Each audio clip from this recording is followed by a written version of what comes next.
ಈಗ ಮುಂದೆ ಏನಾಗ್ಬೋದು ಹಾಗಾದರೆ? ಗೋಲ್ಡ್ ಬೆಲೆಗಳು ಇಳಿಕೆ ಆಗ್ತವಾ, ಏರಿಕೆ ಆಗ್ತವಾ? ಯಾಕಂತಂದರೆ ಯುದ್ಧದ ಸನ್ನಿವೇಶ ಫ್ಲಕ್ಚುಯೇಟ್ ಆಗ್ತಾ ಇದೆ, ಹೇಳೋಕ್ಕೆ ಆಗ್ತಿಲ್ಲ ಹೀಗೆ ಅಂತ ಎಕ್ಸಾಕ್ಟ್ಲಿ ಅಂತ ಹೇಳೋಕ್ಕಾಗ್ತಿಲ್ಲ. ಆಮೇಲೆ ಜಾಗತಿಕವಾಗಿ ಬೇರೆ ಬೇರೆ ಡಾಲರ್ ಮೌಲ್ಯ ಅದು ಹೆಚ್ಚು ಆಗ್ಬೋದು, ಕಡಿಮೆನೂ ಆಗ್ಬೋದು, ಮಾರ್ಕೆಟ್ ಫ್ಲಕ್ಚುಯೇಟ್ ಆಗ್ತಾ ಇದೆ. ಸೊ ಚಿನ್ನದ ಬೆಲೆ ಏನಾಗುತ್ತೆ ಮುಂದೆ? ಜಾಸ್ತಿ ಆಗುತ್ತಾ, ಕಮ್ಮಿ ಆಗುತ್ತಾ?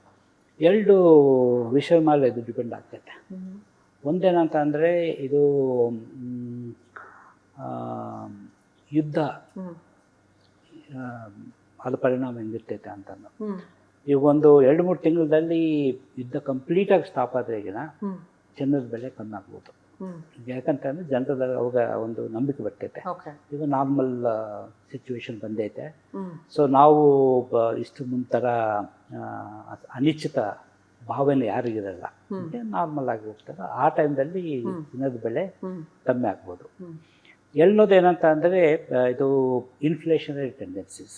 ಓಕೆ, ಇನ್ಫ್ಲೇಷನರಿ ಇವಾಗ ಯುದ್ಧದಲ್ಲಿ ಈ ಥರ ಶೇರ್ ಮಾರ್ಕೆಟಲ್ಲಿ ಅನಿಶ್ಚಿತ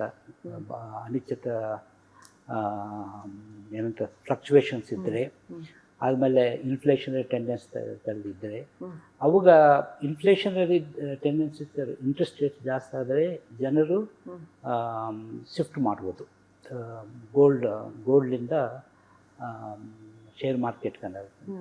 ಬಟ್ ಆ ಥರ ಇಲ್ದಾಗ ಸ್ವಲ್ಪ ಫ್ಲಕ್ಚುವೇಷನ್ಸ್ ಅವೆಲ್ಲ ಇದ್ದರೆ ಮತ್ತೆ ಅವರು ಗೋಲ್ಡ್ಗೆ ಬರ್ತಾರೆ. ಸೊ ಎರಡು ವಿಷಯ, ಒಂದೇನಂದರೆ ಯುದ್ಧ ಕಂಟಿನ್ಯೂ ಆಗ್ತೈತೆ, ಯುದ್ಧ ಕಂಟಿನ್ಯೂ ಆದರೆ ಗೋಲ್ಡಿಗೆ ಡಿಮ್ಯಾಂಡ್ ಜಾಸ್ತಿ ಆಗ್ತೈತೆ.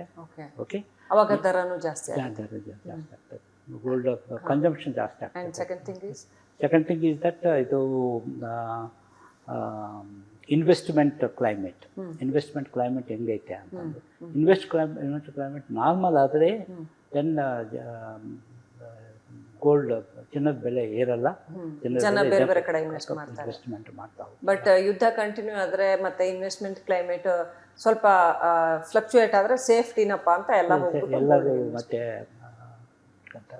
ಓಕೆ.